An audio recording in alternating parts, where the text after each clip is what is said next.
Hello नमस्ते प्रणाम। हर हर महादेव। हम आप सबके भाई बनी दीपक दीपांशु।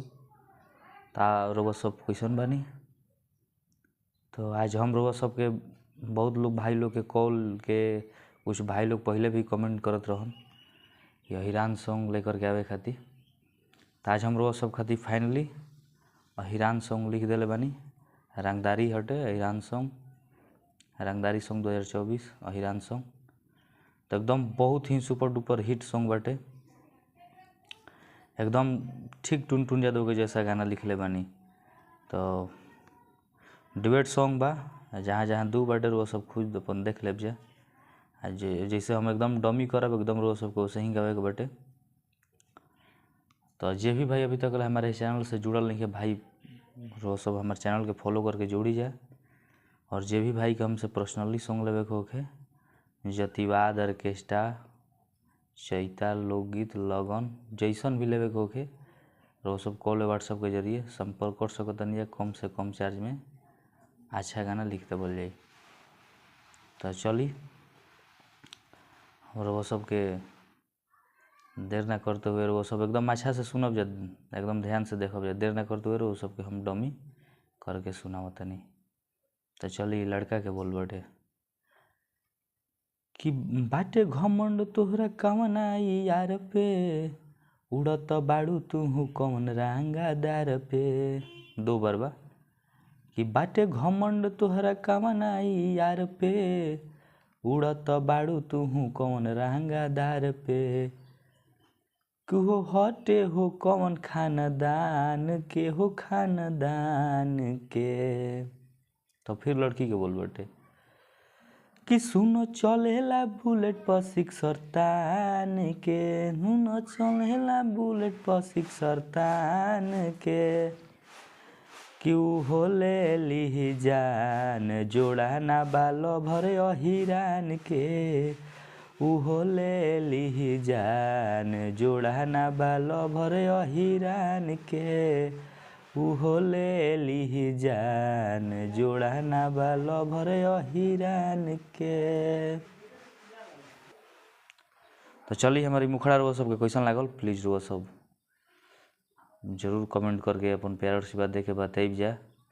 प्लीज़ रुआ सबके सपोर्ट की जरूरत है, प्लीज़ आप लोग सपोर्ट कीजिए भाई। जो भी बोलेंगे जौन सा कास्ट का सॉन्ग लिखने के लिए हम लिख देंगे। वो नहीं है कि हम इनका लिखेंगे इनका नहीं लिखेंगे। जो भी भाई हमसे बोलेंगे सबका हम काम करेंगे।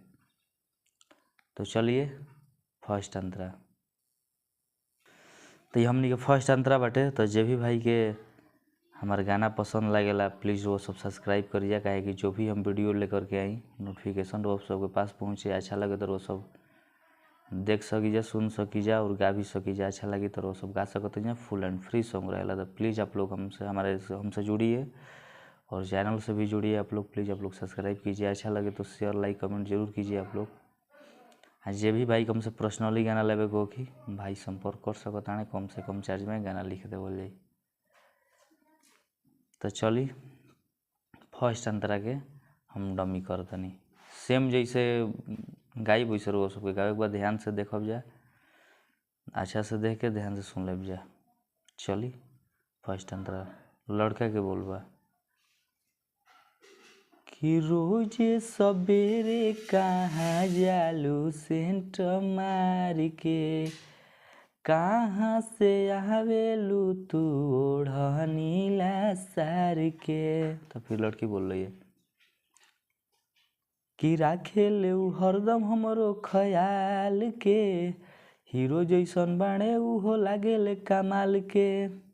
तो फिर लड़का बोल रहा है किले लुफू सिलाई लड़का देखी नादान के, हो नादान के। तो फिर लड़की बोल रही है कि सुनो चलेला बुलेट पर सिक्सर तान के, सुनो चलेला बुलेट पर सिक्सर तान के। क्यों होले ली जान जोड़ा ना बालो भरे हिरान के, होले ली जान जोड़ा ना बालो भरे हिरान के, होले ली जोड़ा ना बालो भरे अहिरान के। तो वो सब जरूर बताइए कि हमारे लिखल गाना कैसा लागल। जे भी भाई के मतलब ये गाना पसंद आई, फुल सॉन्ग लेवे को कि तो भाई कॉल व्हाट्सएप के जरिए संपर्क कर सकता है, पूरा गाना एकदम दे दिए। तो हमारे लिखल गाना के प्लीज़ आप लोग सपोर्ट करब जाए, कहीं कि रो सबके आशा न पूर्ण विश्वास बा एकदम अहिरान मैटर बेहद पसंद आई। तो प्लीज़ रो सबसे हमारा सपोर्ट की कामना बाटे, जरूरत बाटे, प्लीज़ आप लोग सपोर्ट करी जाए। आप लोग के बिना हर कलाकार की ज़िंदगी अधूरा पड़ रहेला, तो प्लीज़ आप लोग सपोर्ट कीजिए। तो चलिए नेक्स्ट सॉन्ग के लिए टाटा बाय बाय। जय हिंद, जय भारत, जय हो भोजपुरिया समाज, जय माँ सरस्वती।